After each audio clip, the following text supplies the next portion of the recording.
Joseph's here in the studio. Um, we're waiting on Adam Taxon to get our cameras up and running. There seems to be a problem with our connection at the Phoenix Convention Center with the Ethernet that we paid almost $1,300 for. They're working to fix it right now. Our cameras need hardwired internet or they won't work. Well, we can use wireless, but in a venue like that where there's so many people connected, then it's pretty much useless. So we need hardwired dedicated connection, and we reserved one, and they're trying to fix it right now, but it's not looking good. So we may actually have to end up going with the pool feed, which I hate. We're doing everything we can to be able to get the feed on right now. I'm working with Adam right now on the other line. So stay tuned. If we can't get our feed up, then we're just going to go with the pool feed tonight. And you're watching KPHO right now. Live coverage of Trump landed, and now he's on his way to the convention center. So we'll give you a feed somehow. We'll do our best to make sure it's ours. But again, it's not looking good at this point. Either way, we'll have our guy there filming, and we'll upload a raw video of the crowd later and see what we can do. Thanks, guys.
And if you're just joining us, Donald Trump is currently en route to the Phoenix Convention Center. This is video from KPHO, and we're trying to currently get our cameras, which are there, working. We have reserved internet with the Phoenix Convention Center, but we are having some issues with the connection. Even though we paid $1,200 for it, they're still having some problems with it. There's a lot of media there, and they're hogging all the bandwidth. So we're going to get you a feed either way, whether it's ours, which we hope because we'll show the crowd, or the media pool feed. Either way, we'll have you a feed, and if we can't get our feed working for some reason, we will bring it to you afterwards through upload, and we'll show the crowd that way. But we're going to do everything we can to get it working, so just hang tight with us, and we'll get you to the rally here momentarily, one way or the other.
Again, if you're just joining us, you're watching live coverage from KPHO.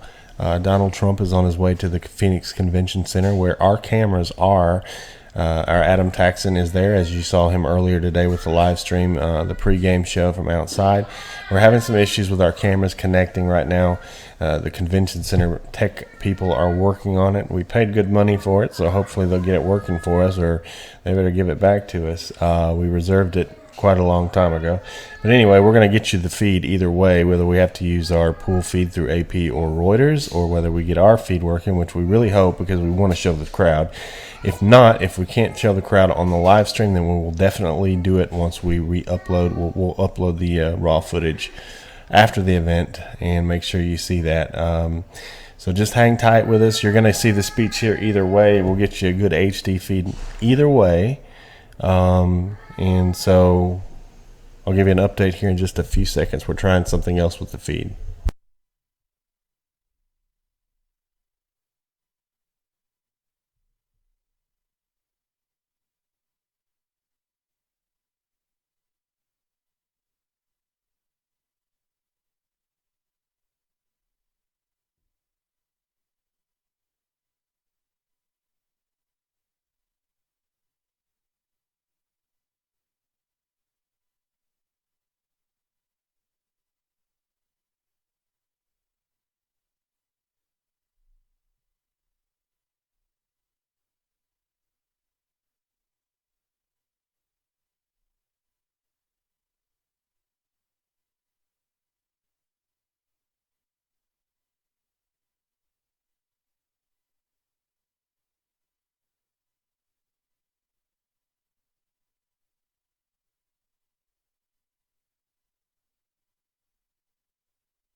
Consultants saying, say this, don't say that, do this, don't do that. Not once has he ever asked me to say something, not to say it, or his campaign. So he is very comfortable with himself. Now, let's get to Hillary.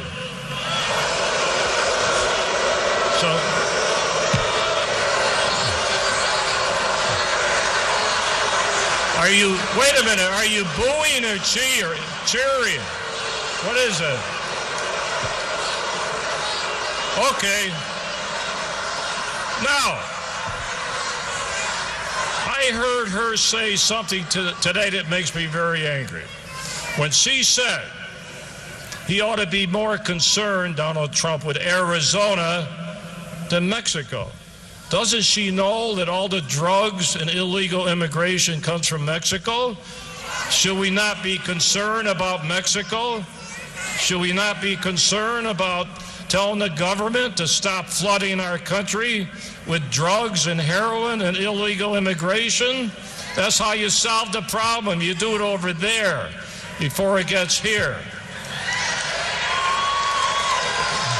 One thing I learned in my international experience in many different countries, that the Secretary of State next to the President is the most important government official that has to deal with international affairs. Where has she been when she was Secretary of State? How many times did she go to Mexico and the President? How many times? And it's not that much of a trip. Donald Trump made it, I believe, in 2 hours. Of course, he's got a nice airplane, probably better than Air Force One, but that's okay. He'll have to be downgraded when he becomes the president. So don't go around blaming everybody else when you're the former Secretary of State about Mexico. Why is it that they did not concentrate on Mexico? Go there often. Deal with the Mexican officials. Talk about the drug traffic. Now, Donald Trump wants to build a wall. A lot of people, you know, they're getting a little chicken these days. Well, who's going to pay for it? Okay? Now, quite frankly, I don't really care who pays for it. Let's get it built.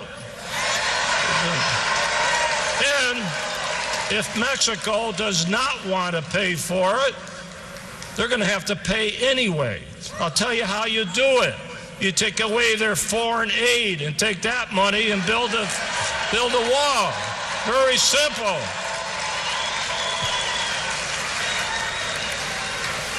But for him to go today, and he's going to get criticized, what did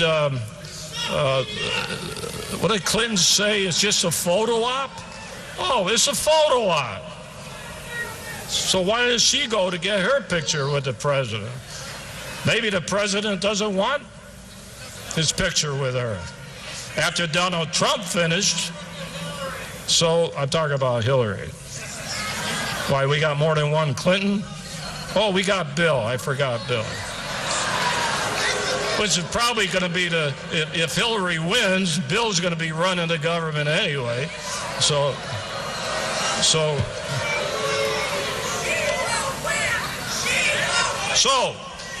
I'm going to get back to this building,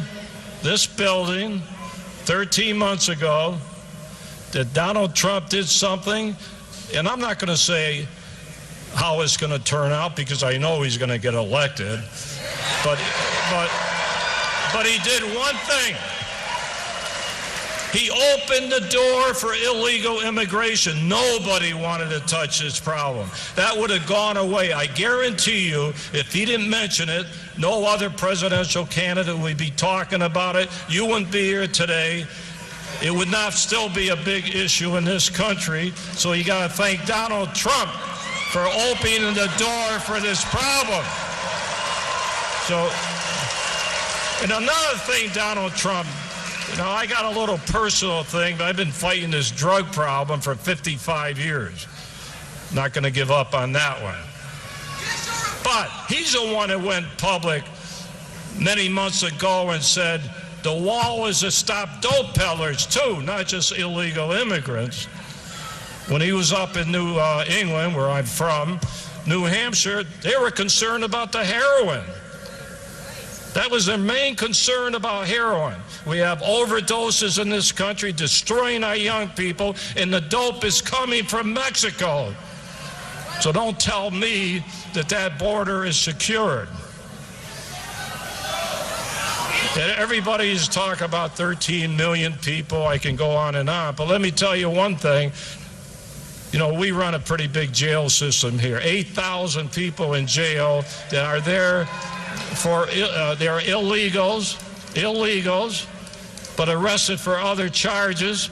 We turn them over to ICE. 39% have come back to the same jail.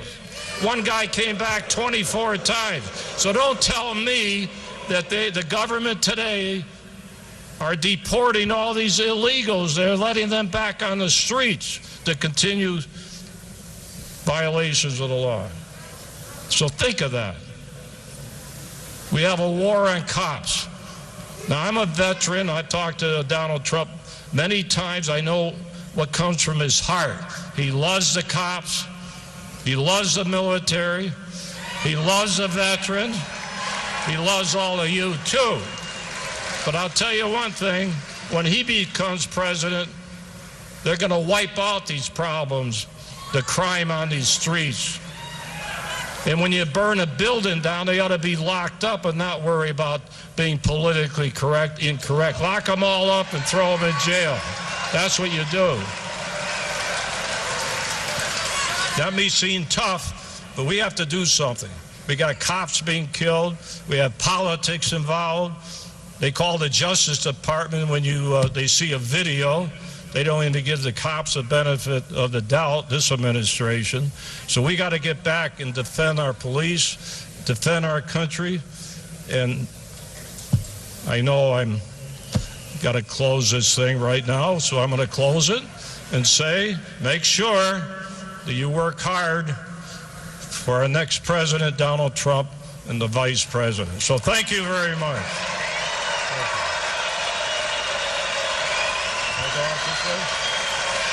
Different about her, I don't really know.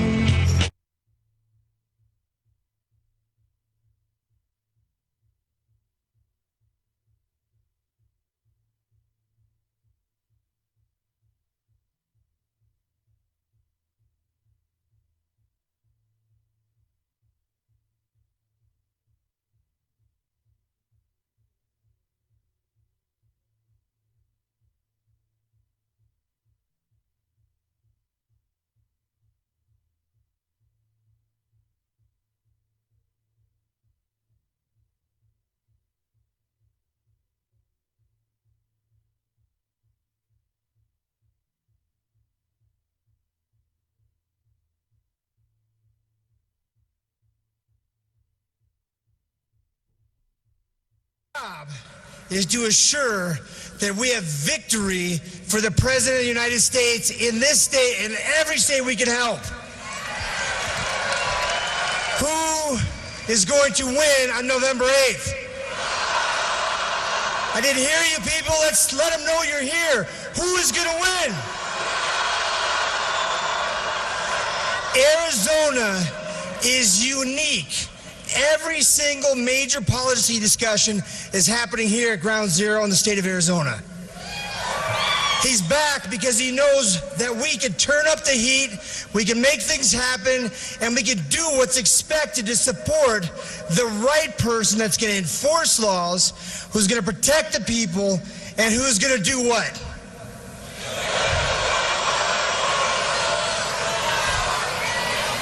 Make America great again. You've heard him say he's going to make America rich again. You've heard him say he's going to make America safe again. He looks and he sees the vision and the opportunity we have as a people that has been taken away from us from the progressive left. I am so tired of Obama apologizing for the greatest country in the world. We need to protect our military. We need to protect our citizens. And we need to make sure that every American has opportunity and the right to freedom. I want to take this opportunity to introduce you to Jeff DeWit. Jeff DeWit is the state treasurer of Arizona, but in his volunteer effort, he is the COO of the Trump campaign nationally. He's uniquely qualified. When you hear him, his energy, his emotion, his passion, and his commitment, he pours into everything. We need to thank his family, too, and his wife, because they literally have given him to us, the people, so that we have the best outcome. He's a great man, a great leader, and he's doing what it takes to have the best outcome, not just for Arizona, but for the free world, starting with the United States of America. Let's welcome Treasurer Jeff DeWit.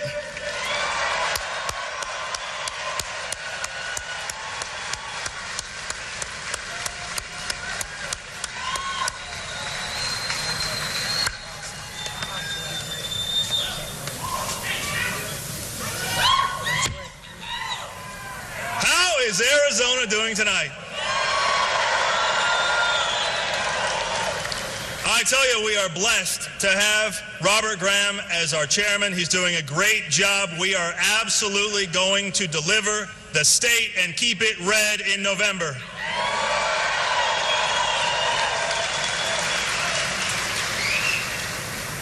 Wow, look at this crowd. You should see what it looks like from up here.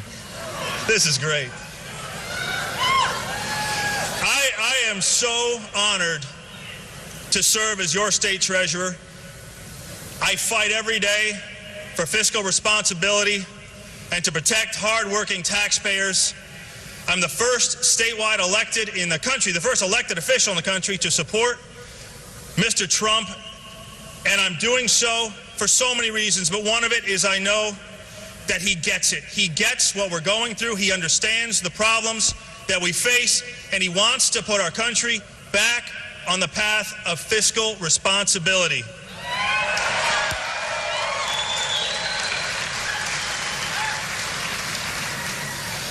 I want to take a moment to thank so many of you that are here right now who are the great volunteers that helped get us to this point. We have so many, from Barb and Corky, the grassroots grandmas.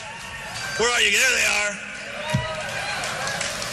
There are so many great people that have helped us get to this point.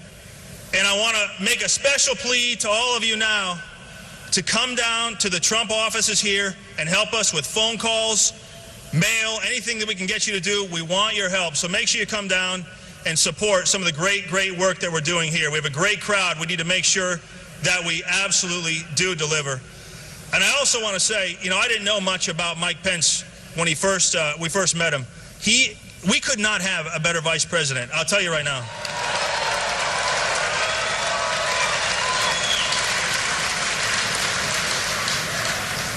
I'm lucky enough to get to know him well, and he is such a great, honest, straight-shooting, God-fearing man, and he's going to absolutely do wonderful things as our vice president, and we have to make sure that we get him there.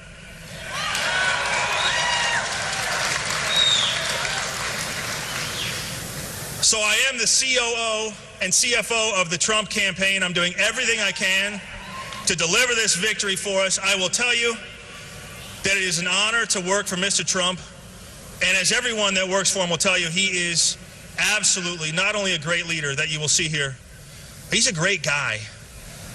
I was with him in Louisiana after the flood victims. If you know, President Obama couldn't get off the golf course or leave his vacation.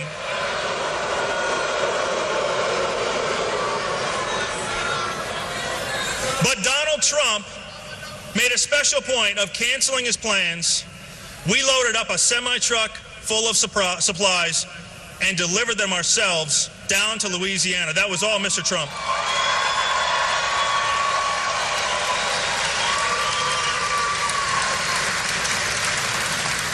And I'll tell you something that you won't hear other places. Most people want that to be a photo op. And one of the things that upset the fine people in the back there, who are the press pool,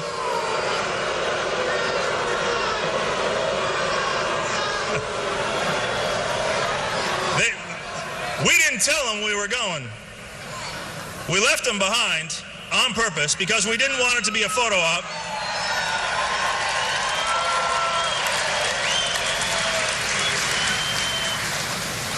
I want to make a special point, too. I'll tell you, I couldn't be where I am, and I couldn't be doing the things that I'm doing for all of us if it wasn't for my wonderful wife, Marina, and I dragged her up here.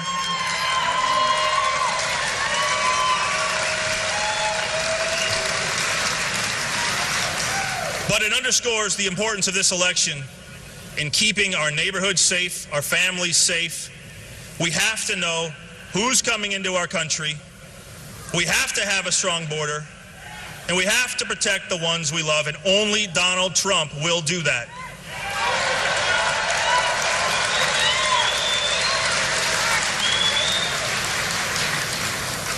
So I want to try something.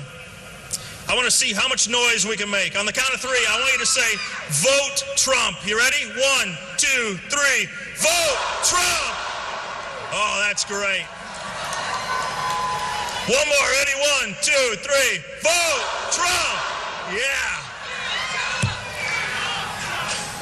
That's the answer.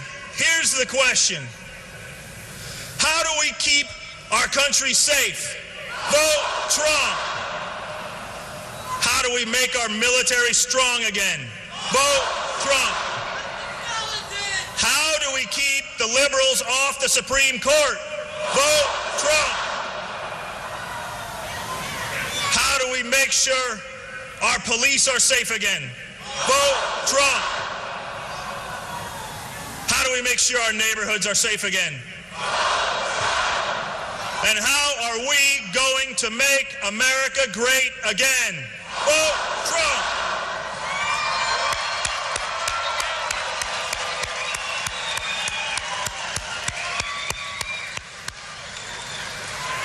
Now, I get to do something really cool right now, and I get to introduce the next speaker. And it's a little bit of a surprise for you. I don't know if you know who's going to be walking up here next. It's a bit of a treat for you. It's good. You know? I guess you might know. When he took over as mayor of New York,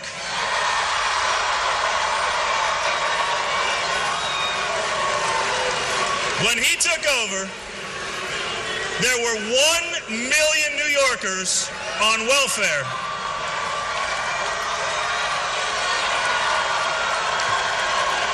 During his 8 years, he focused on jobs and the economy, and he reduced welfare by 70% in New York City. Everybody, welcome, big Arizona welcome, America's Mayor, Rudy Giuliani.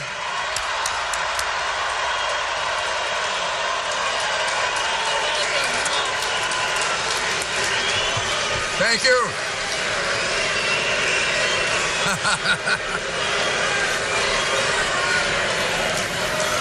Thank you very, very much. You know, you're not really loud enough. I just had the great honor, and I'm so privileged because I believe I just got an opportunity all day today to witness history being made with Donald Trump's courageous trip to Mexico to go meet the president of Mexico. Hillary Clinton doesn't seem to be able to. And I can tell you, well, I'll tell you what, I'm going to put this hat on.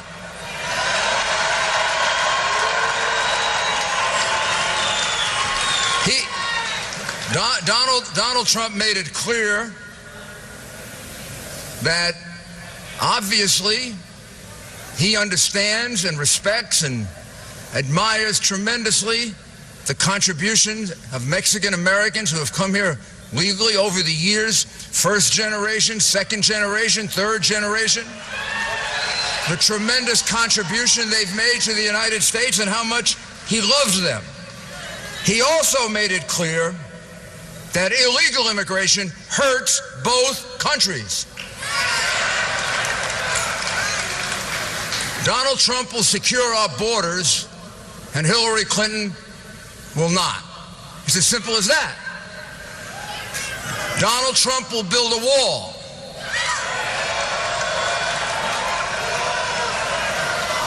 She'll open our borders even more. Look at the situation with the Syrian refugees. This is really very hard to understand. It's really hard to understand. We have all these refugees from Syria, all of that caused by the fact that President Obama and Hillary Clinton have totally ruined the Middle East. Hillary Clinton is running on her experience as Secretary of State. Based on her experience as Secretary of State, I wouldn't hire her as the dog catcher in New York City.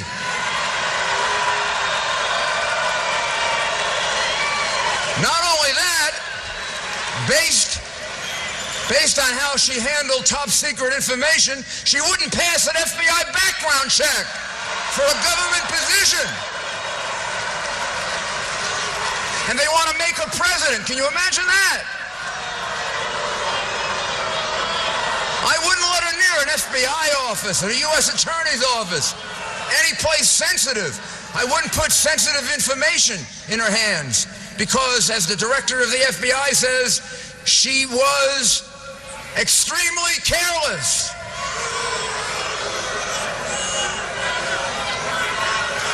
Hillary, 50. Well, let's beat her. You know,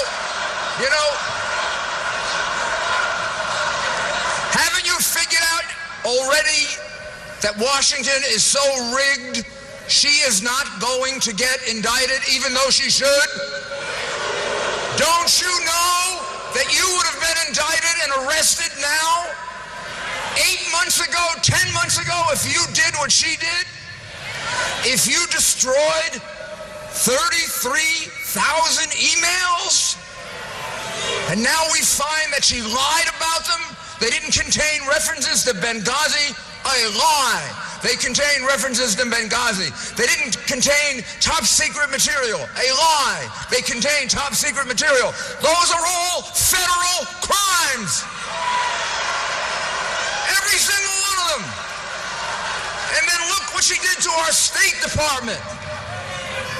You wanted to get something out of the State Department, you had to fork over big bucks to the Clinton Foundation. I'm not talking little money here, I'm talking big bucks. 30 million, 40 million. Who were the donors? Who were the donors? A money launderer, a convicted criminal, several dictators who oppress women. And she's a feminist? And she takes millions and millions and millions of dollars, and her husband takes millions of dollars in speaking fees from dictators, oppressors, for people who discriminate against women, for people who run countries where women can't drive cars. And she has the nerve to say the Republican Party has a war on women. The biggest war on women are all those people she was taking money from.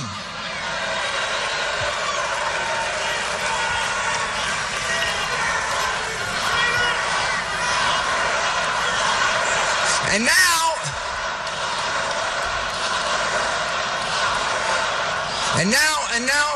now we have the President of the United States allowing Syrian refugees to come into the United States. He's even displacing military installations so we can put these Syrian refugees there. Now, every single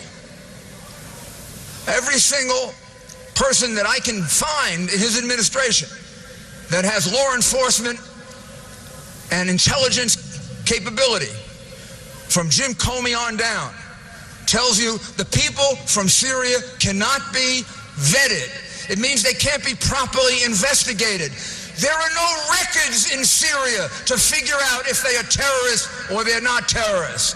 Now, you don't have to do too much guesswork. ISIS has told us that they are going to put terrorists in among the refugees in order to infiltrate Europe and the United States. We don't have enough terrorists here already? Obama is bringing in more, and ISIS is telling him that? Come on. Come on. So, you want to stop all that? Yes. You want a secure border? You want more jobs? You want a president who can sit down like Donald Trump did today with the president of Mexico and have a frank and clear discussion and explain what we need for the United States? You want a president with energy and drive? You want a president who can fight for you and not for the special interests who give her and her husband millions and millions of dollars? You want a man who can't be bought? Well, who is it? It is my honor. I'm going to put my hat back on again. It's my honor and privilege to introduce to you one of the truly great United States senators. He's been a friend of mine for so long that I don't like to say it because it'll tell you how long and how old I am. But we worked together in the Justice Department for many years. He is now one of our best United States senators. He was with me today on the historic trip to Mexico. He's a senator from Alabama, Senator Jeff Sessions.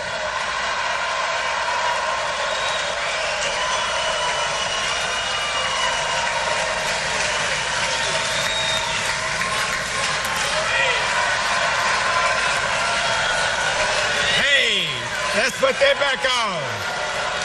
Thank you all. It is a fabulous crowd here tonight. I got to tell you how excited that makes us all feel. We're on the right track, I'll tell you, to turn this country around.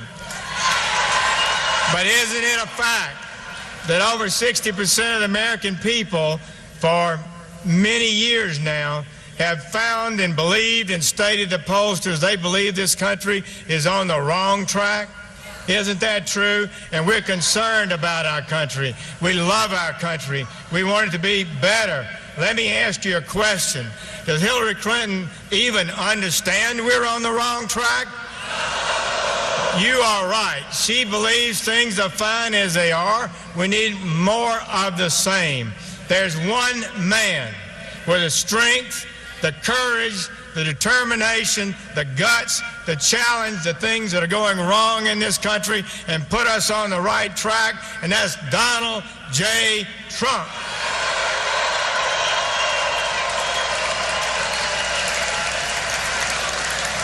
She does not have the determination and will and strength to do it, and we all know it, and indeed her ideas are wrong anyway. Let me say you this. We're going to hear tonight from Donald Trump, and you're going to hear,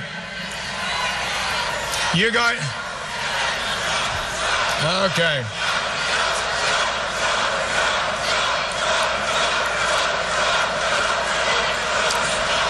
Thank you.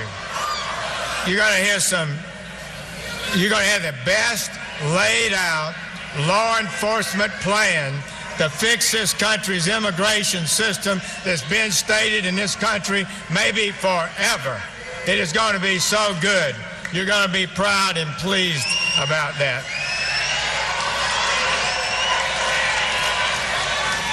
I've been watching this issue for a long time, and I got to tell you, I'm concerned about it. We've not done what needs to be done to strengthen this country. Okay. Well, let's wait a minute.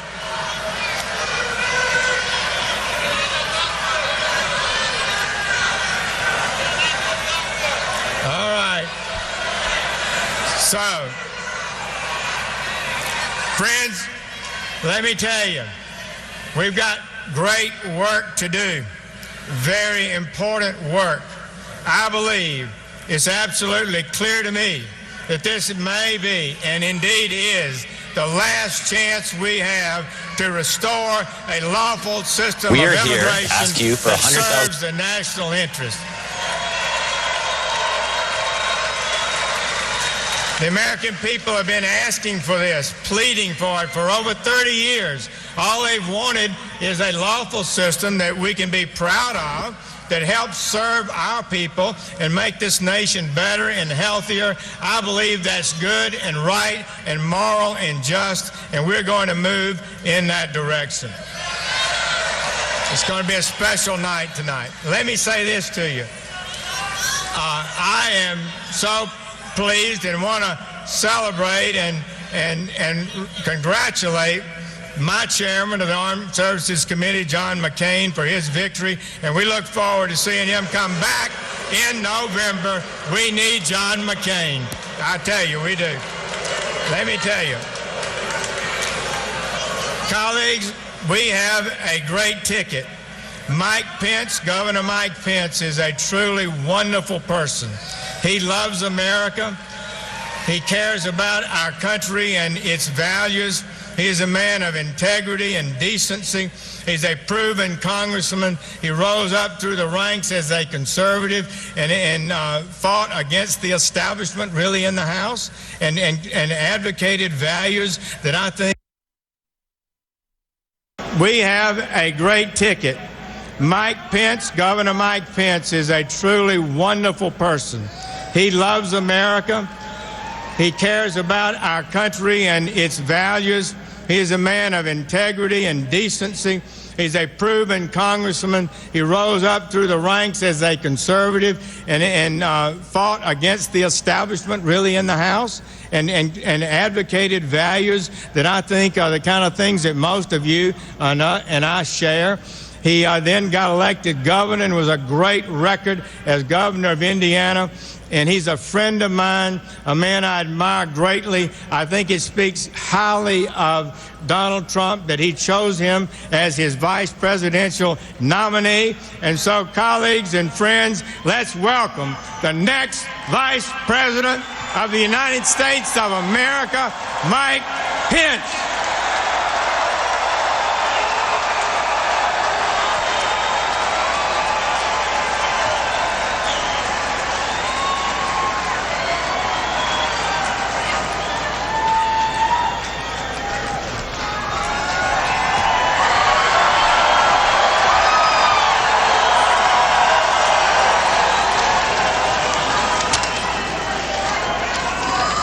Hello, Arizona.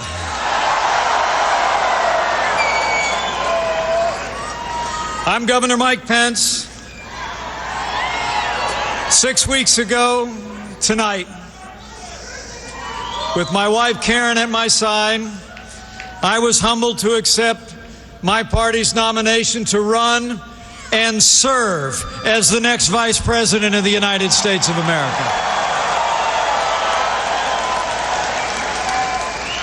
And tonight it is my privilege to introduce a man I have come to know, a man who loves his family and loves this country with an unshakable faith in the American people, and that man is Donald Trump.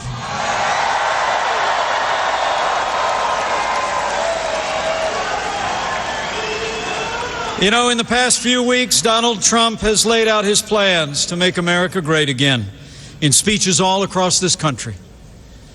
Plans to put Americans back to work again and get this economy moving for every American. Plans to confront the threat of radical Islamic terrorism and destroy ISIS at its source. Plans to stand by our law enforcement community in this nation and bring law and order to every city and every town in America. And plans to open doors of opportunity for every American, regardless of race or creed or color. Now tonight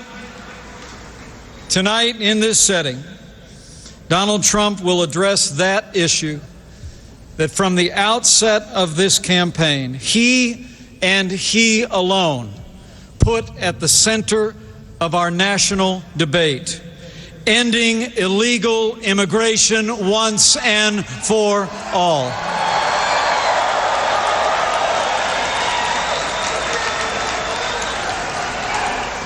You know, even though illegal immigration has cost American jobs, has lowered wages, and has too often, most heartbreakingly, visited tragedy and violence on American families, remarkably, our opponent, Hillary Clinton, plans to expand the open borders policies of this administration. She plans to reinstitute the executive amnesty that the Supreme Court overturned in her first 100 days. And she even plans to expand refugee immigration from nations compromised by terrorism. Donald Trump knows that for America to be safe and prosperous, our borders must be secure and our laws must be enforced.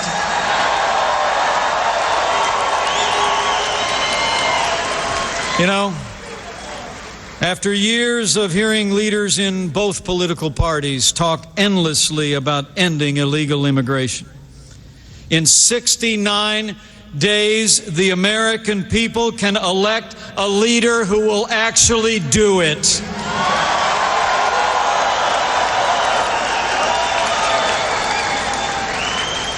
Donald Trump will marshal the national will to get Congress to finally take steps to end this economic and humanitarian crisis. And as he did today with President Peña Nieto in Mexico City, Donald Trump will lead on the world stage with American strength and work together with nations across our hemisphere and across the world for a safer and more prosperous America.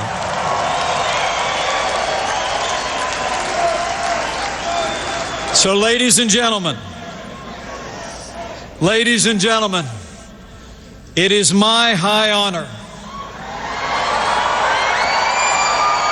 and distinct privilege to introduce to you an American leader with the strength and vision to make America great again, the next president of the United States of America, Donald Trump.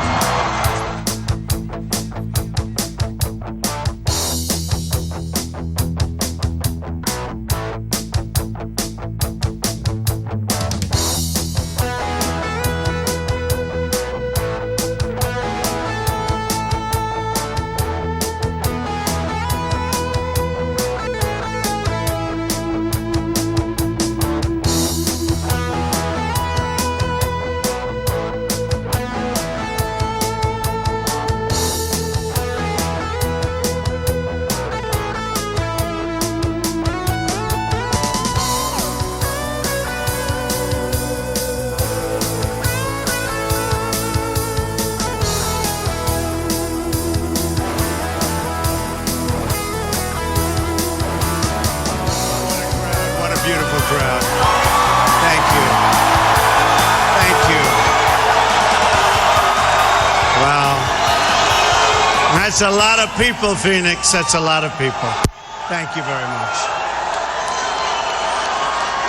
Thank you.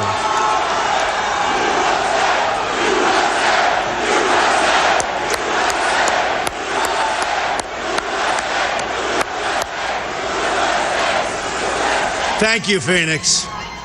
I am so glad to be back in Arizona, a state that has a very, very special place in my heart. I love the people of Arizona, and together we are going to win the White House in November. Now, you know, this is where it all began for me. Remember that massive crowd also? So I said, let's go and have some fun tonight. We're going to Arizona, okay? Thank you. This will be a little bit different. This won't be a rally speech per se. Instead, I'm going to deliver a detailed policy address on one of the greatest challenges facing our country today: illegal immigration. I've just landed, having returned from a very important and special meeting with the President of Mexico, a man I like and respect very much, and a man who truly loves his country, Mexico. And by the way, just like I am a man who loves my country, the United States. We agreed on the importance of ending the illegal flow of drugs, cash, guns, and people across our border, and to put the cartels out of business. We also discussed the great contributions of Mexican-American citizens to our two countries, my love for the people of Mexico, and the leadership and friendship that we have between Mexico and the United States.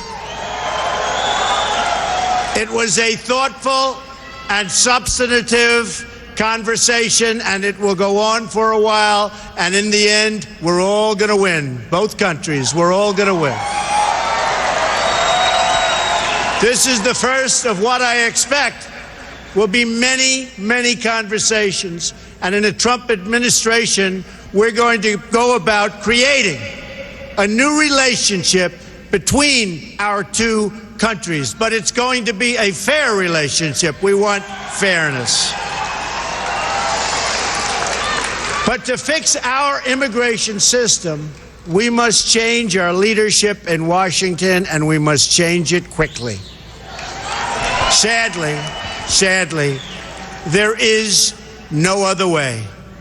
The truth is, our immigration system is worse than anybody ever realized. But the facts aren't known because the media won't report on them. The politicians won't talk about them. And the special interests spend a lot of money trying to cover them up because they are making an absolute fortune. That's the way it is. Today, on a very complicated and very difficult subject, you will get the truth. The fundamental problem with the immigration system in our country is that it serves the needs of wealthy donors, political activists, and powerful politicians. It's all you can do. Thank you. Thank you. Let me tell you who it does not serve. It does not serve you, the American people. Doesn't serve you. When politicians talk about immigration reform, they usually mean the following: amnesty, open borders, lower wages. Immigration reform should mean something else entirely. It should mean improvements to our laws and policies to make life better for American citizens.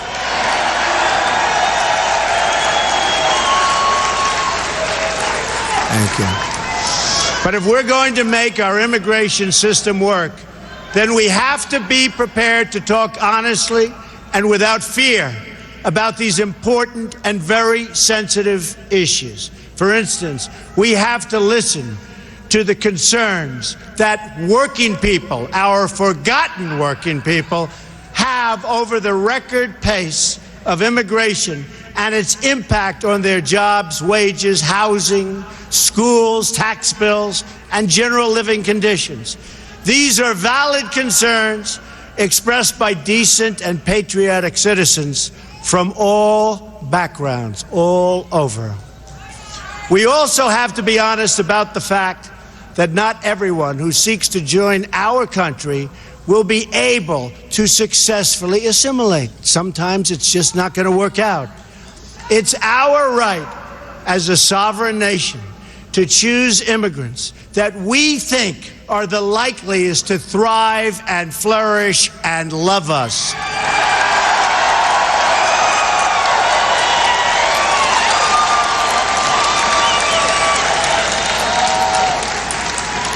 Then there is the issue of security. Countless innocent American lives have been stolen because our politicians have failed in their duty to secure our borders and enforce our laws like they have to be enforced. I have met with many of the great parents who lost their children to sanctuary cities and open borders. So many people, so many people, so sad. They will be joining me on the stage in a little while, and I look forward to introducing. These are amazing, amazing people. Countless Americans who have died in recent years would be alive today if not for the open border policies of this administration and the administration that causes this horrible, horrible thought process. It's called Hillary Clinton.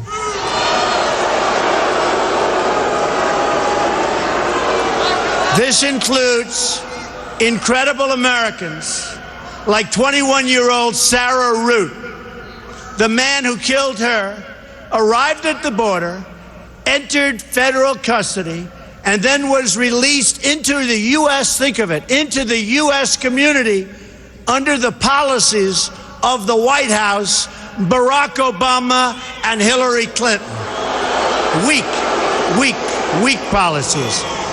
Weak and foolish policies. He was released again after the crime, and now he's out there at large. Sarah had graduated from college with a 4.0, top student in her class, one day before her death. Also among the victims of the Obama-Clinton open border policy was Grant Roenbeck, a 21-year-old convenience store clerk and a really good guy from Mesa, Arizona. A lot of you have known about Grant. He was murdered by an illegal immigrant gang member previously convicted of burglary, who had also been released from federal custody, and they knew it was going to happen again. Another victim is Kate Steinle, gunned down in the sanctuary city of San Francisco by an illegal immigrant deported 5 previous times, and they knew he was no good.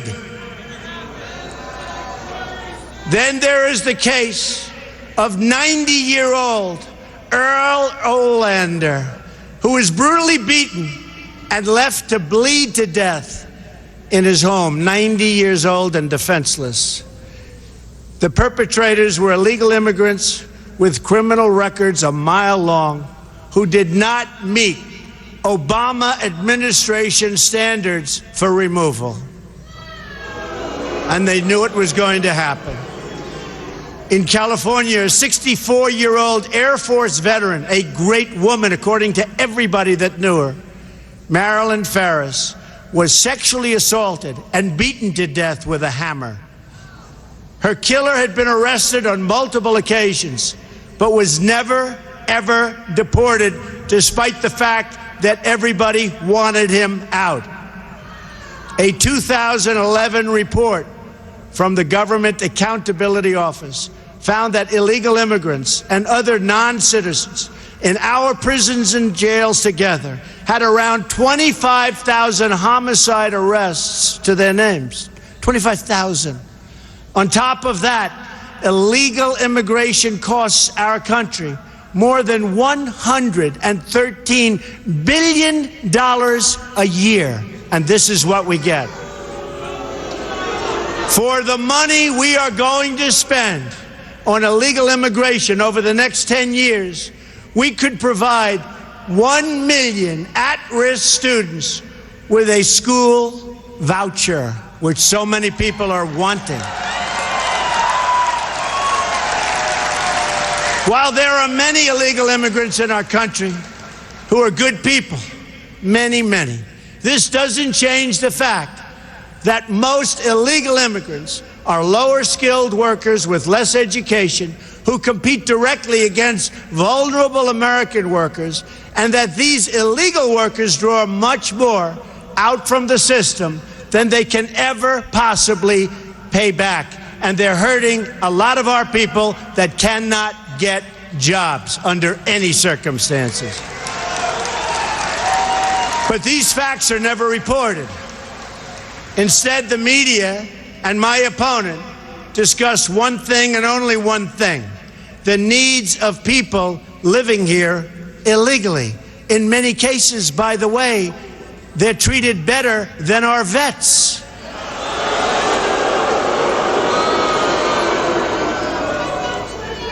Not going to happen anymore, folks. November 8th, not going to happen anymore.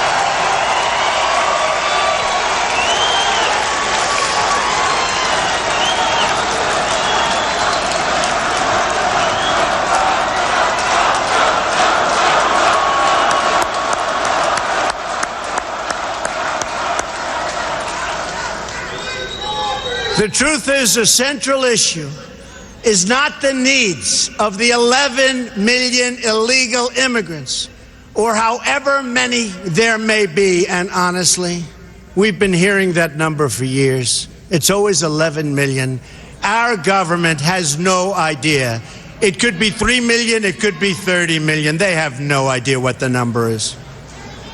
Frankly, our government has no idea what they're doing on many, many fronts, folks.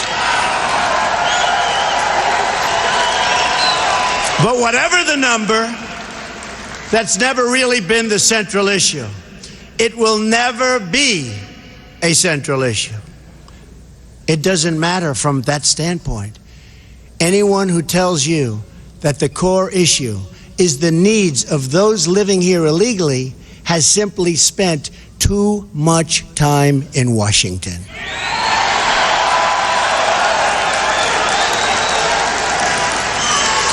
Only the out-of-touch media elites think the biggest problem facing American society, and you know this, this is what they talk about, facing American society today, is that there are 11 million illegal immigrants who don't have legal status.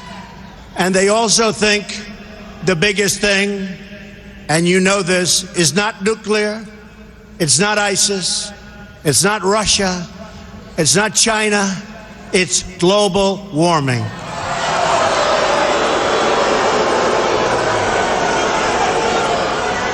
To all the politicians, donors, and special interests, hear these words from me and all of you today. There is only one core issue in the immigration debate, and that issue is the well-being of the American people.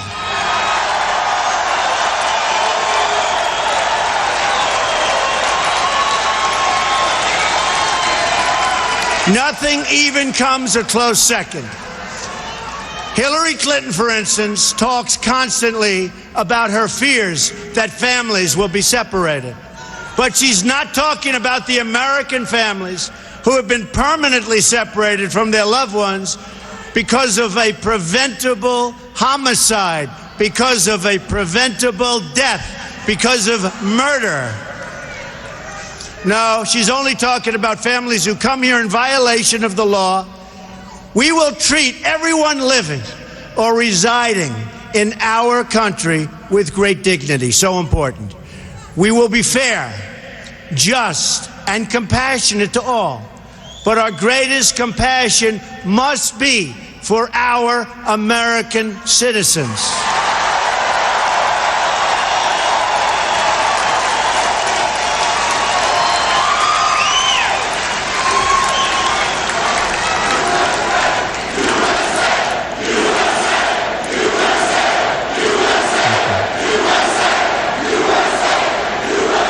Thank you. President Obama and Hillary Clinton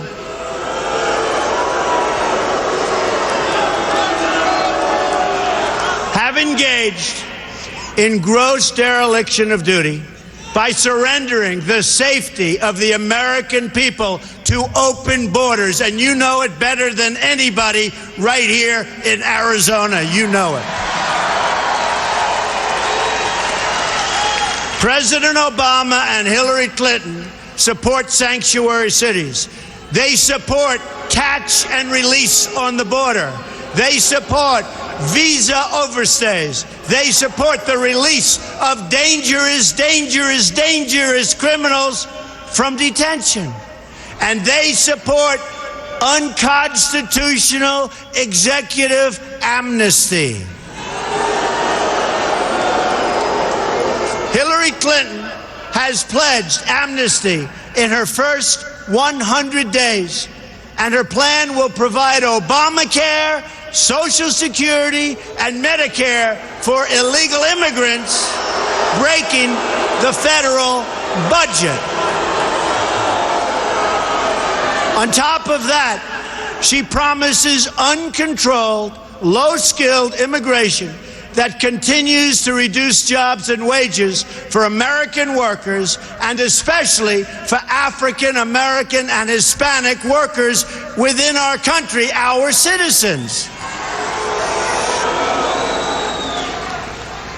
Most incredibly, because to me this is unbelievable, we have no idea who these people are, where they come from. I always say, Trojan horse, watch what's going to happen, folks. It's not going to be pretty. This includes her plan to bring in 620,000 new refugees from Syria and that region over a short period of time. And even yesterday, when you were watching the news, you saw thousands and thousands of people coming in from Syria. What is wrong with our politicians, our leaders, if we can call them that? What the hell are we doing?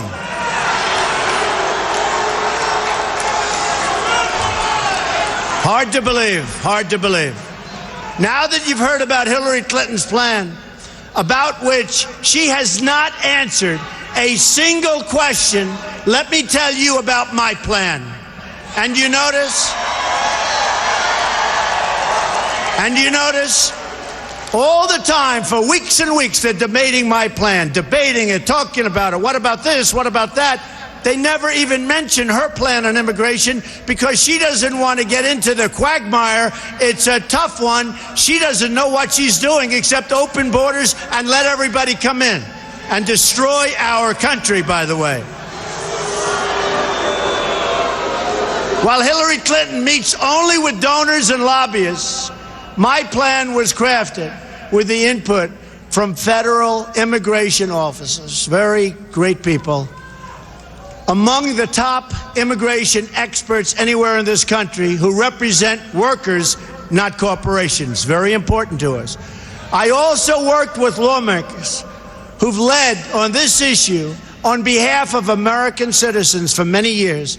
And most importantly, I've met with the people directly impacted by these policies. So important. Number one, are you ready? Are you ready? We will build a great wall along the southern border.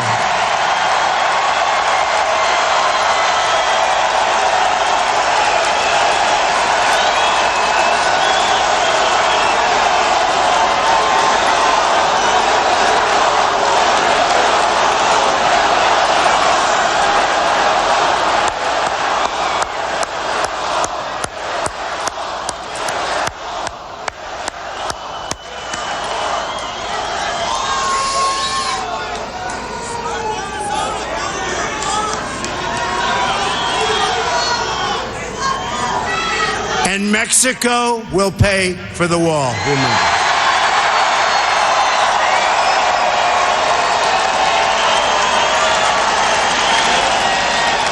100%.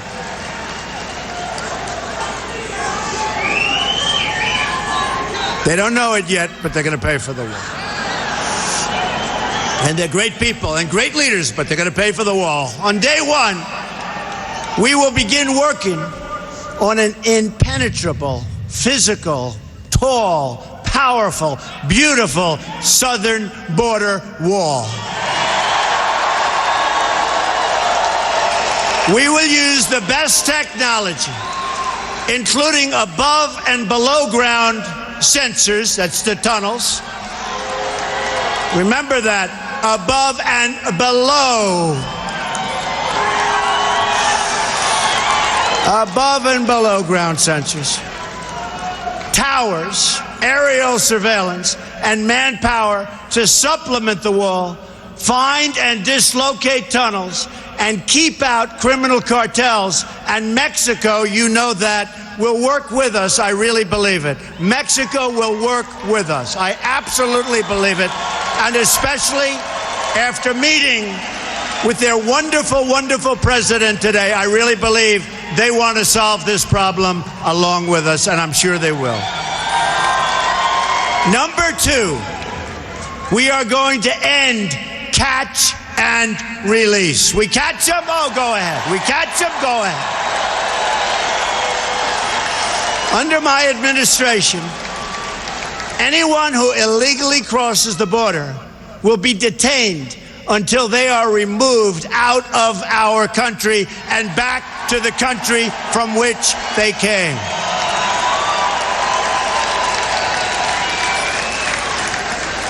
And they'll be brought great distances. We're not dropping them right across. They learned that. President Eisenhower, they'd drop them across, right across, and they'd come back and across. Then when they flew them to a long distance, all of a sudden that was the end. We will take them great distances, but we will take them to the country where they came from, okay? Number three, this is the one I think it's so great. It's hard to believe, people don't even talk about it. Zero tolerance for criminal aliens. Zero.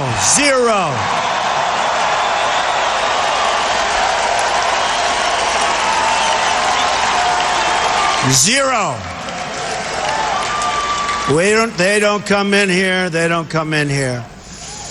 According to federal data, there are at least 2 million, think of it, criminal aliens now inside of our country. 2 million people, criminal aliens. We will begin moving them out day one, as soon as I take office, day one, in joint operation with local, state, and federal law enforcement. Now, just so you understand, the police, who we all respect, say hello to the police. Boy, they don't get the credit they deserve, I can tell you. They're great people. But the police and law enforcement, they know who these people are. They live with these people.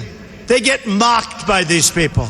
They can't do anything about these people, and they want to. They know who these people are. Day one, my first hour in office, those people are gone.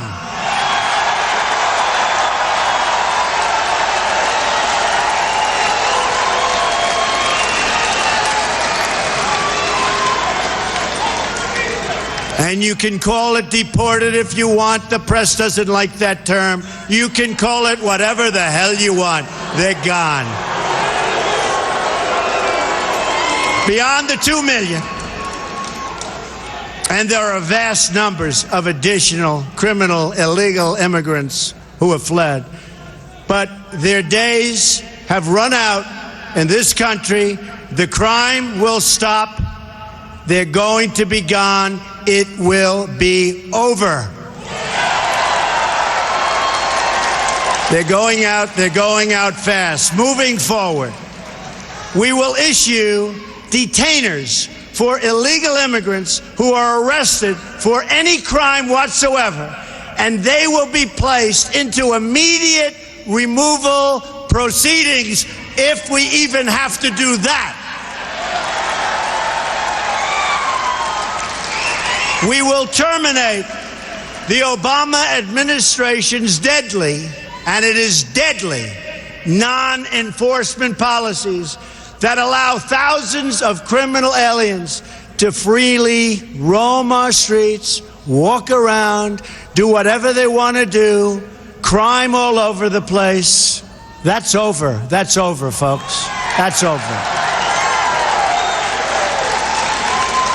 Since 2013 alone, the Obama administration has allowed 300,000 criminal aliens to return back into United States communities. These are individuals encountered or identified by ICE, but who were not detained or processed for deportation because it wouldn't have been politically correct. My plan also includes cooperating closely with local jurisdictions to remove criminal aliens immediately. We will restore the highly successful Secure Communities program, good program. We will expand and revitalize the popular 287G partnerships, which will help to identify hundreds of thousands of deportable aliens in local jails that we don't even know about. Both of these programs have been recklessly gutted by this administration, and those were programs that worked. This is yet one more area where we are headed in a totally opposite direction. There's no common sense, there's no brain power in our administration by our leader or our leaders. None, none, none. On my first day in office, I am also going to ask Congress to pass Kate's Law, named for Kate Steinle,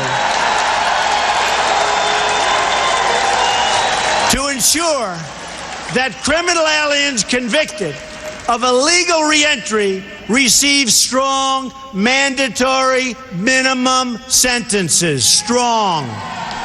And then we get them out.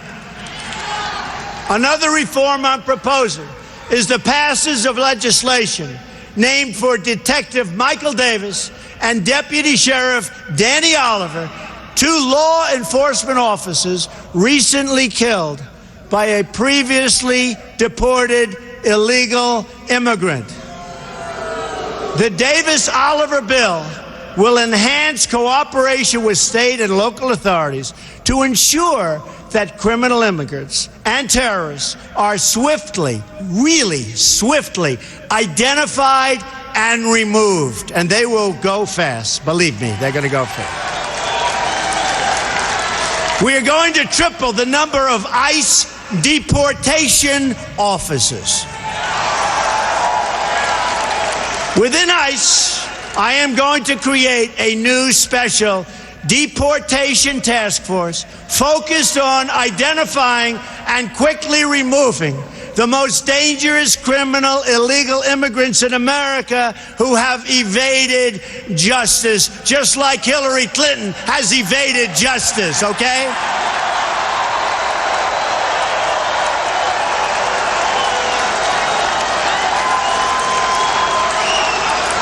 Maybe they'll be able to deport her.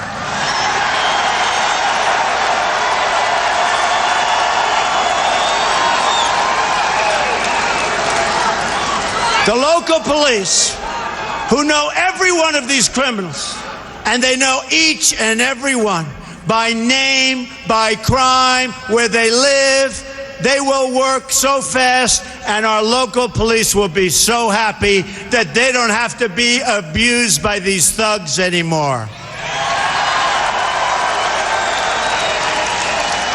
There's no great mystery to it. They've put up with it for years. And now, finally, we will turn the tables, and law enforcement and our police will be allowed to clear up this dangerous and threatening mess.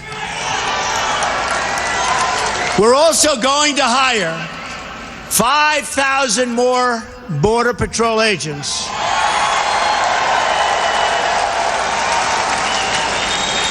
who gave me their endorsement. 16,500 gave me their endorsement.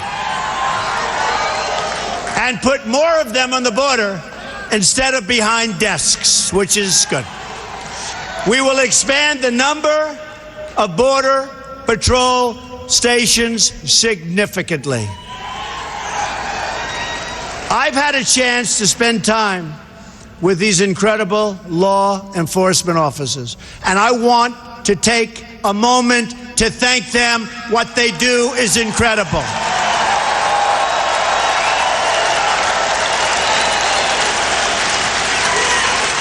And getting their endorsement means so much to me. More to me, really, than I can say. Means so much. First time they've ever endorsed a presidential candidate. Number 4, block funding for sanctuary cities. We blocked the funding. No more funding. We will end the sanctuary cities that have resulted in so many needless deaths. Cities that refuse to cooperate with federal authorities will not receive taxpayer dollars, and we will work with Congress to pass legislation to protect those jurisdictions that do assist federal authorities. Number 5. Cancel unconstitutional executive orders and enforce all immigration laws. We will immediately terminate President Obama's 2 illegal executive amnesties in which he defied federal law and the Constitution to give amnesty to approximately 5 million illegal immigrants. 5 million. And how about all of the millions that are waiting online, going through the process legally? So unfair. Hillary Clinton has pledged to keep both of these illegal amnesty programs, including the 2014 amnesty, which has been blocked by the United States Supreme Court. Great. Clinton has also pledged to add a 3rd executive amnesty. And by the way, folks, she will be a disaster for our country, a disaster. In so many other ways. And don't forget the Supreme Court of the United States. Don't forget that when you go to vote on November 8th. And don't forget your Second Amendment. And don't forget the repeal and replacement of Obamacare.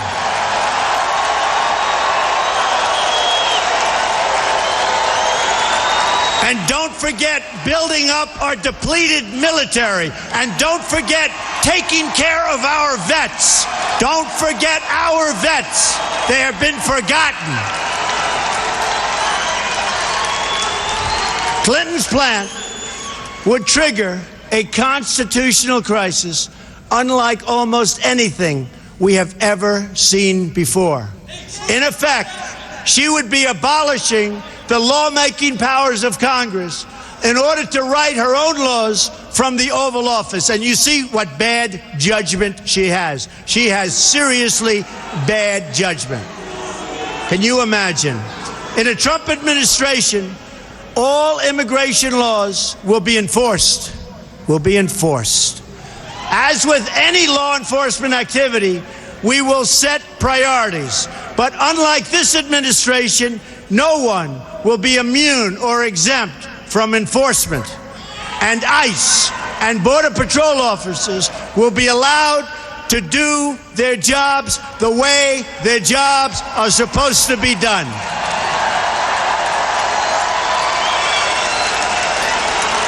Anyone who has entered the United States illegally is subject to deportation. That is what it means to have laws and to have a country. Otherwise, we don't have a country.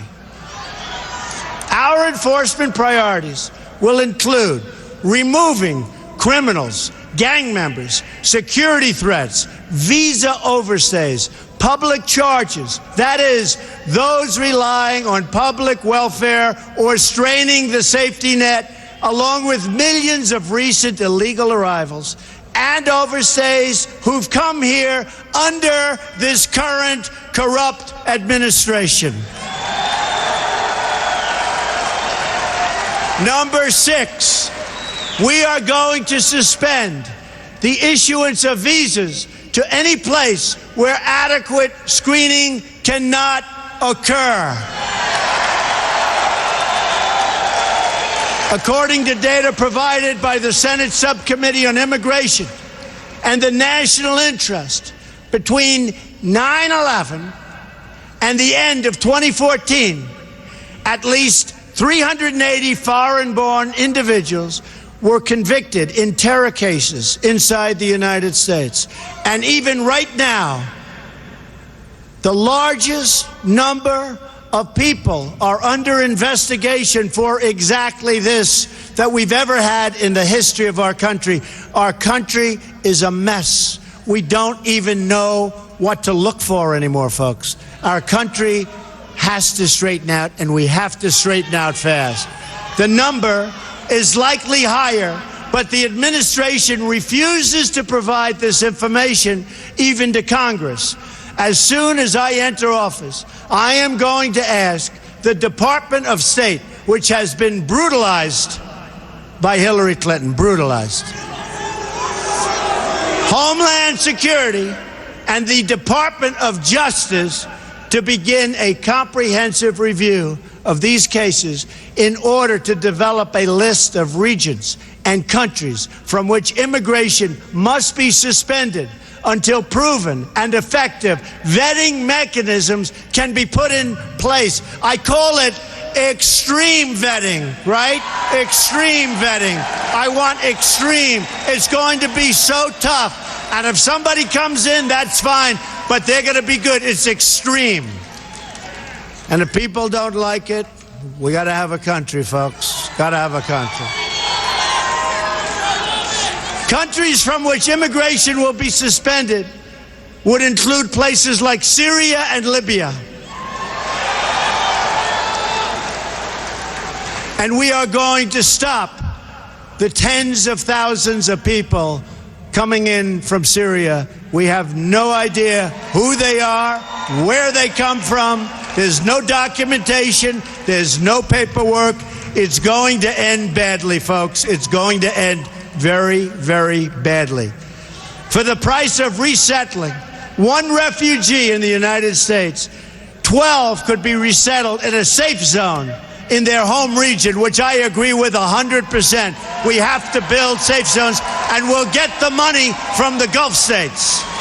We don't want to put up the money. We owe almost $20 trillion. Double since Obama took office, our national debt.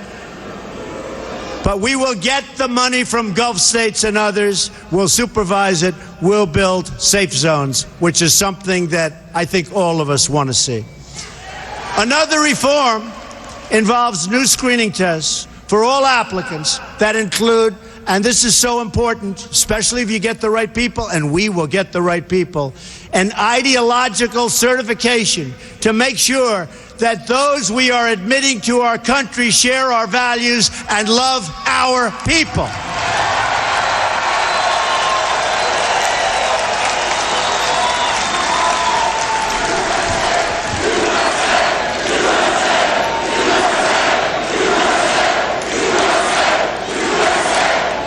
Thank you. We're very proud of our country, aren't we? Really? With all it's going through, we're very proud of our country. For instance, in the last 5 years, we've admitted nearly 100,000 immigrants from Iraq and Afghanistan.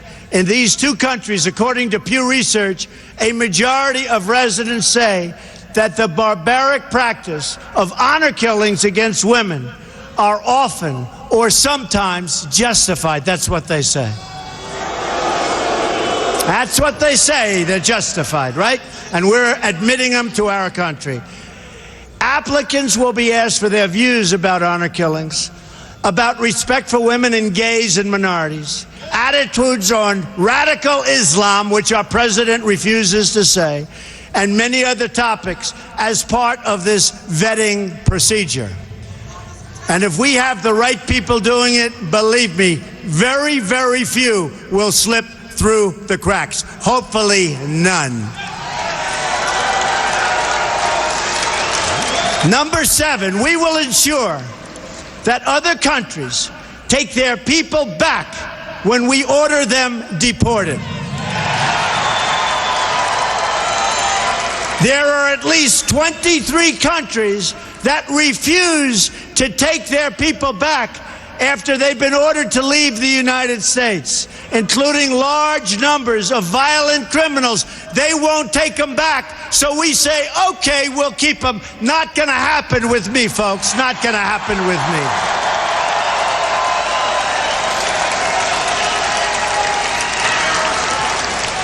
Due to a Supreme Court decision, if these violent offenders cannot be sent home, our law enforcement officers have to release them into your communities.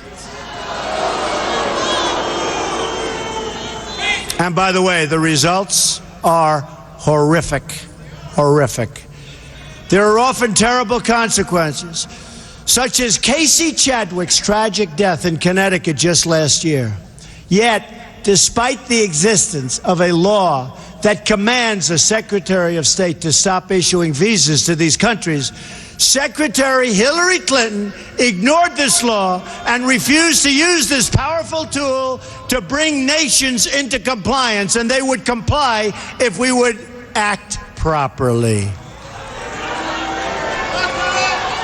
In other words, if we had leaders that knew what they were doing, which we don't.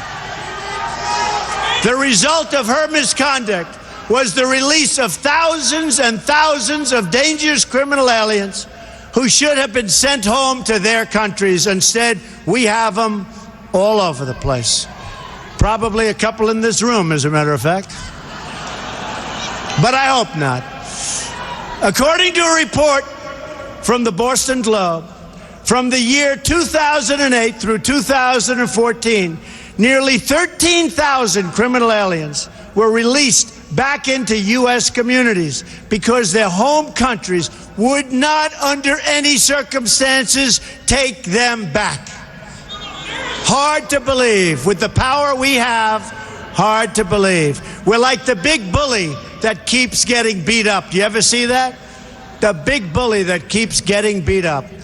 These 13,000 releases occurred on Hillary Clinton's watch. She had the power and the duty to stop it cold, and she decided she would not do it. And Arizona knows better than most exactly what I'm talking about. Those released include individuals convicted of killings, sexual assaults, and some of the most heinous crimes imaginable. The Boston Globe writes that a Globe review of 323 criminals released in New England from 2008 to 2012 found that as many as 30% committed new offenses, including rape, attempted murder, and child molestation. We take them. We take them. Number 8. We will finally complete the biometric entry-exit visa tracking system, which we need desperately. For years, Congress has required biometric entry-exit visa tracking systems, but it has never been completed. The politicians are all talk, no action, never happens, never happens. Hillary Clinton, all talk. Unfortunately, when there is action, it's always the wrong decision. Do you ever notice? In my administration, we will ensure that this system is in place. And I will tell you, it will be on land, it will be on sea, it will be in air. We will have a proper tracking system. Approximately half of new illegal immigrants came on temporary visas and then never, ever left. Why should they? Nobody's telling them to leave. Stay as long as you want. We'll take care of you. Beyond violating our laws, visa overstays pose, and they really are a big problem, pose a substantial threat to national security. The 9/11 Commission said that this tracking system should be a high priority and would have assisted law enforcement and intelligence officials in August and September 2001 in conducting a search for 2 of the 9/11 hijackers that were in the United States on expired visas. And you know what that would have meant. What that could have meant. Wouldn't that have been wonderful, right? What that could have meant. Last year alone, nearly 500,000 individuals overstayed their temporary visas. Removing visa overstays will be a top priority of my administration. If people around the world believe they can just come on a temporary visa and never, ever leave, the Obama-Clinton policy, that's what it is, then we have a completely open border and we no longer have a country. We must send a message that visa expiration dates will be strongly enforced. Number 9, we will turn off the jobs and benefits magnet. We will ensure that E-Verify is used to the fullest extent possible under existing law, and we will work with Congress to strengthen and expand its use across the country. Immigration law doesn't exist for the purpose of keeping criminals out. It exists to protect all aspects of American life: the work site, the welfare office, the education system, and everything else. That is why immigration limits are established in the first place. If we only enforce the laws against crime, then we have an open border to the entire world. We will enforce all of our immigration laws.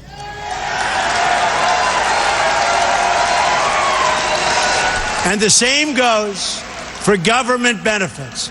The Center for Immigration Studies estimates that 62% of households headed by illegal immigrants use some form of cash or non-cash welfare programs like food stamps or housing assistance. Tremendous costs, by the way, to our country, tremendous costs. This directly violates the federal public charge law designed to protect the United States Treasury. Those who abuse our welfare system will be priorities for immediate removal.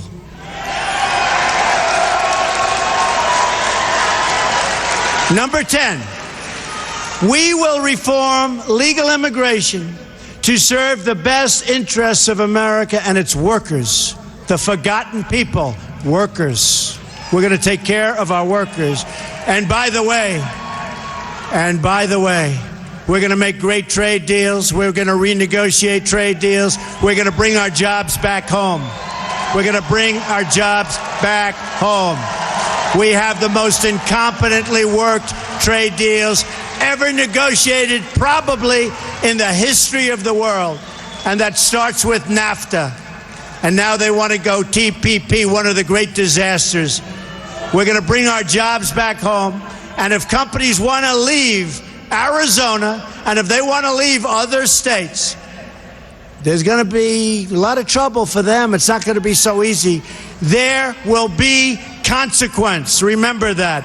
There will be consequence. They're not going to be leaving, go to another country, make the product, sell it into the United States, and all we end up with is no taxes and total unemployment. It's not going to happen. There will be consequences. We've admitted 59 million immigrants to the United States between 1965 and 2015. Many of these arrivals have greatly enriched our country, so true. But we now have an obligation to them and to their children to control future immigration, as we have following if you think previous immigration waves, we've had some big waves, and tremendously positive things have happened, incredible things have happened. To ensure assimilation, we want to ensure that it works. Assimilation, an important word. Integration and upward mobility.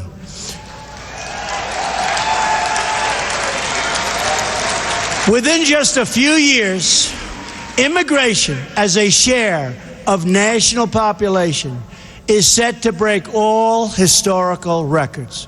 The time has come for a new immigration commission to develop a new set of reforms to our legal immigration system in order to achieve the following goals: to keep immigration levels measured by population share within historical norms, to select immigrants based on their likelihood of success in U.S. society and their ability to be financially self-sufficient.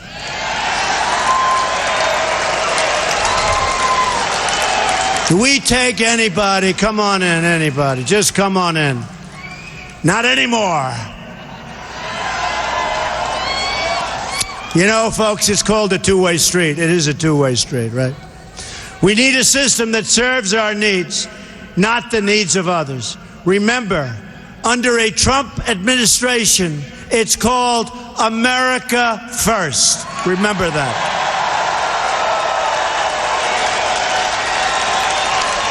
To choose immigrants based on merit, skill, and proficiency. Doesn't that sound nice? And to establish new immigration controls, to boost wages, and to ensure that open jobs are offered to American workers first, and that in particular African American and Latino workers who are being shut out in this process so unfairly.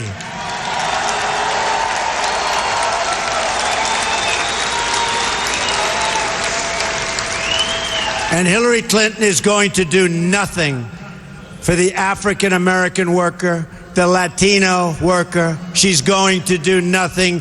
Give me your vote, she says, on November 8th. And then she'll say, so long, see you in 4 years. That's what it is. She is going to do nothing. And just look at the past. She's done nothing. She's been there for 35 years. She's done nothing. And I say, what do you have to lose? Choose me. Watch how good we're going to do together. Watch. You watch. We want people to come into our country, but they have to come into our country legally and properly vetted and in a manner that serves the national interest. We've been living under outdated immigration rules from decades ago. They're decades and decades old. To avoid this happening in the future, I believe we should sunset our visa laws so that Congress is forced to periodically revise and revisit them to bring them up to date. They're archaic, they're ancient. We wouldn't put our entire federal budget on autopilot for decades, so why should we do the same for the very, very complex subject of immigration? So let's now talk about the big picture. These 10 steps, if rigorously followed and enforced, will accomplish more in a matter of months than our politicians have accomplished on this issue in the last 50 years. It's what's going to happen, folks. Because I am proudly not a politician, because I am not beholden to any special interest, I've spent a lot of money on my campaign, I'll tell you. I write those checks. Nobody owns Trump. I will get this done for you and for your family. We'll do it right. You'll be proud of our country again. We'll do it right. We will accomplish all of the steps outlined above And when we do, peace and law and justice and prosperity will prevail. Crime will go down. Border crossings will plummet. Gangs will disappear, and the gangs are all over the place. And welfare use will decrease.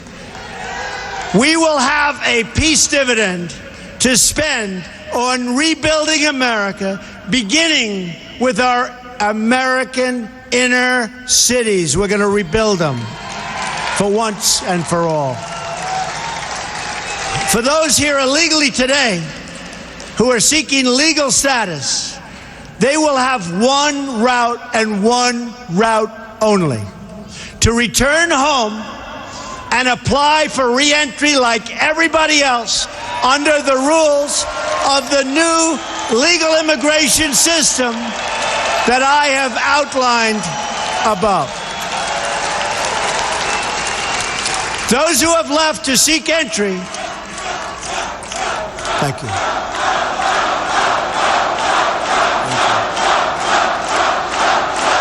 Thank you. Thank you. Those who have left to seek entry under this new system, and it will be an efficient system, will not be awarded surplus visas, but will have to apply for entry under the immigration caps or limits that will be established in the future. We will break the cycle of amnesty and illegal immigration. We will break the cycle. There will be no amnesty.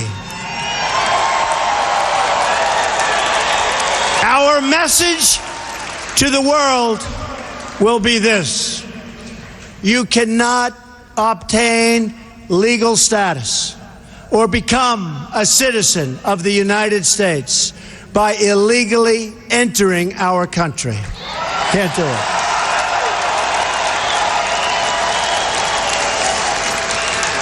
This declaration alone will help stop the crisis of illegal crossings and illegal overstays, very importantly. People will know that you can't just smuggle in, hunker down, and wait to be legalized. Not going to work that way. Those days are over.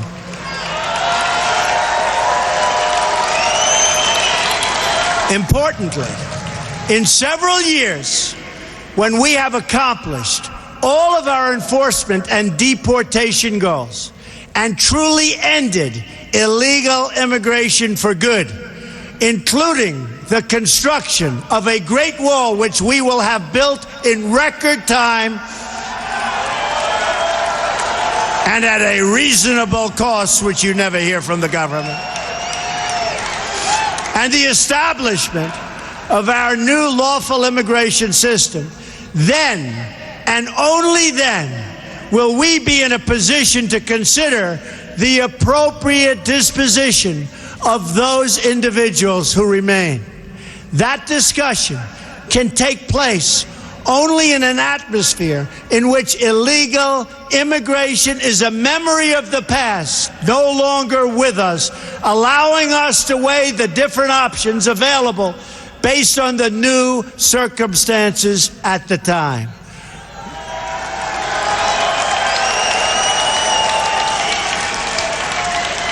Right now, however, we are in the middle of a jobs crisis, a border crisis, and a terrorism crisis like never before. All energies of the federal government and the legislative process must now be focused on immigration security. That is the only conversation we should be having at this time. Immigration security, cut it off. Whether it's dangerous materials being smuggled across the border, terrorists entering on visas, or Americans losing their jobs to foreign workers, these are the problems we must now focus on fixing. And the media needs to begin demanding to hear Hillary Clinton's answer on how her policies will affect Americans and their security.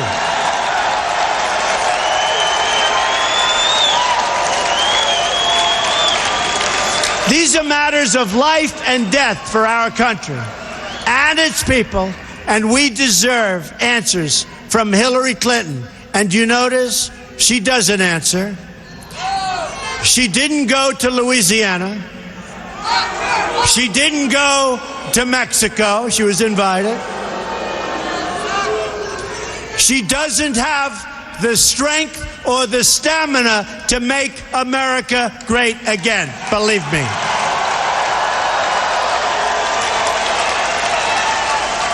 What we do know, despite the lack of media curiosity, is that Hillary Clinton promises a radical amnesty combined with a radical reduction in immigration enforcement. Just ask the Border Patrol about Hillary Clinton. You won't like what you're hearing. The result will be millions more illegal immigrants, thousands of more violent, horrible crimes, and total chaos and lawlessness. That's what's going to happen as sure as you're standing there. This election, and I believe this, is our last chance to secure the border, stop illegal immigration, and reform our laws to make your life better. I really believe this is it. This is our last time. November 8th. November 8th. You got to get out and vote on November 8th. It's our last chance. It's our last chance. And that includes Supreme Court justices and Second Amendment. Remember that. So I want to remind everyone what we're fighting for and who we are fighting for. I am going to ask, these are really special people that I've gotten to know.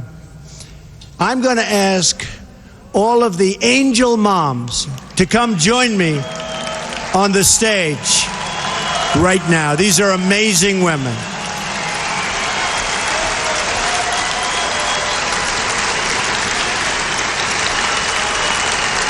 These are amazing people.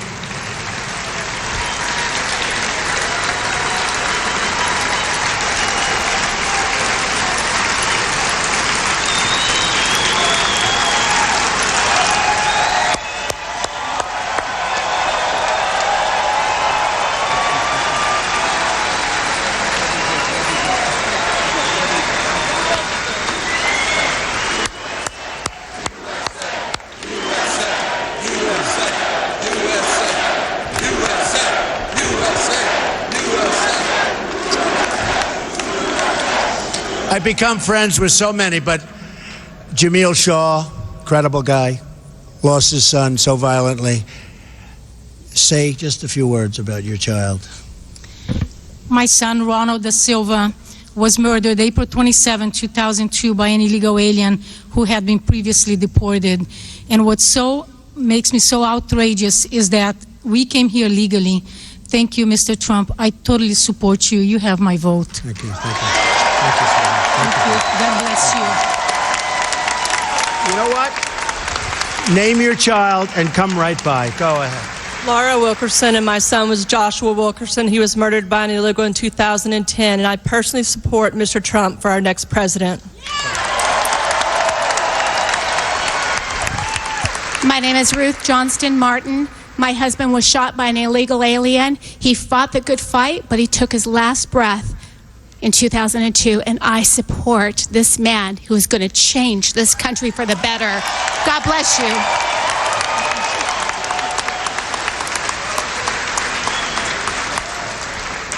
My name is Maureen Maloney, and our son Matthew Denise was 23 years old when he was dragged a quarter of a mile to his death by an illegal alien, while horrified witnesses were banging on the truck trying to stop him.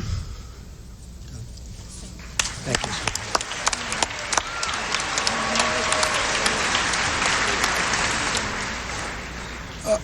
Our son Matthew Denise, if Donald Trump were president in 2011, our son Matthew Denise and other Americans would be alive today.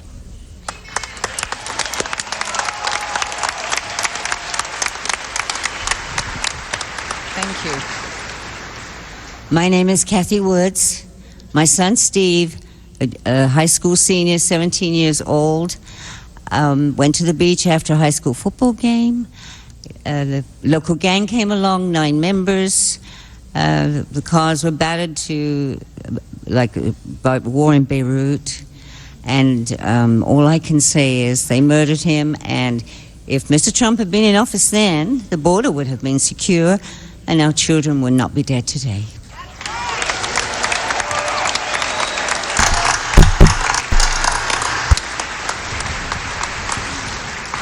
Hi, my name is Brenda Sparks, and my son is named Eric Zepeda. He was raised by a legal immigrant from Honduras, only to be murdered by an illegal in 2011. His murderer never did a second in handcuffs or jail. Got away with killing an American. So I'm voting for Trump. And by the way, so is my mother.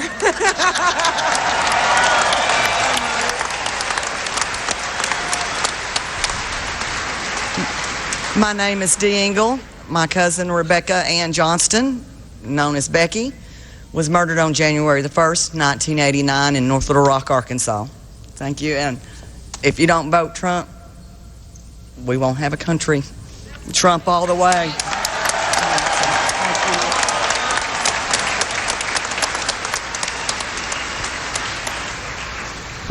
I'm Shannon Estes, and my daughter Shaylee Estes, 22 years old, was murdered here in Phoenix last July 24th by a Russian who overstayed his visa.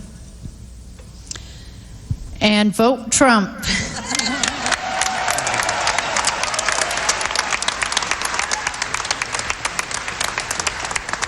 I'm Mary Ann Mendoza, the mother of Sergeant Brandon Mendoza, who was killed in a violent head-on collision May 12, 2014 in Mesa.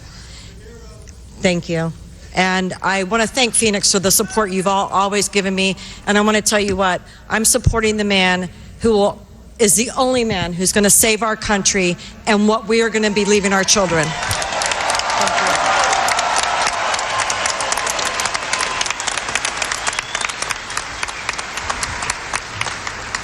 I'm Steve Ronnebeck, father of Grant Ronnebeck, 21 years old, killed January 22nd, 2015 by an illegal immigrant who shot him in the face. I truly believe that Mr. Trump is going to change things. He's going to fight for my family, and he's going to fight for America.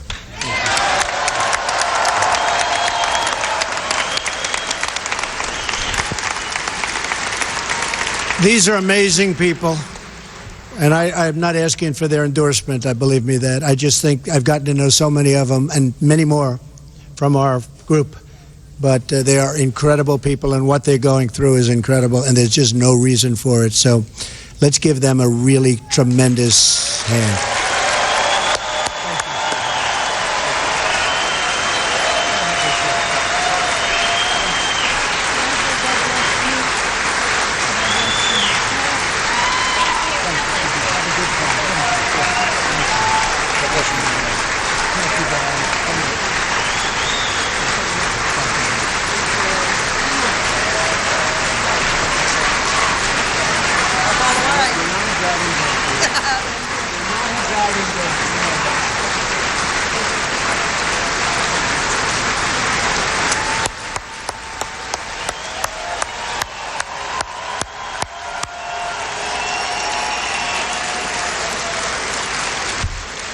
That's tough stuff, I will tell you. That is tough stuff. Incredible people. So now is the time for these voices to be heard. Now is the time for the media to begin asking questions on their behalf. Now is the time for all of us as one country, Democrat, Republican, liberal, conservative, to band together to deliver justice and safety and security for all Americans. Let's fix this horrible, horrible problem. It can be fixed quickly. Let's secure our border. Let's stop the drugs and the crime from pouring into our country. Let's protect our Social Security and Medicare. Let's get unemployed Americans off the welfare and back to work in their own country. This has been an incredible evening. We're going to remember this evening. November 8th, we have to get everybody, this is such an important state. November 8th, we have to get everybody to go out and vote. We're going to bring, thank you, thank you. We're going to take our country back, folks. This is a movement. We're going to take our country back. Thank you.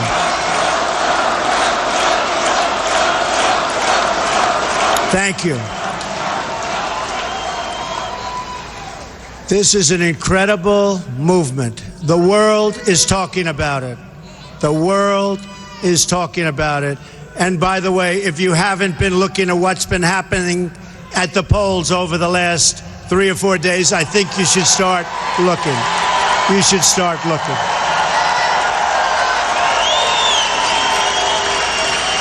Together, we can save American lives, American jobs, and American futures. Together, we can save America itself. Join me in this mission. We're going to make America great again. Thank you. I love you. Thank you. God bless you, everybody. God bless.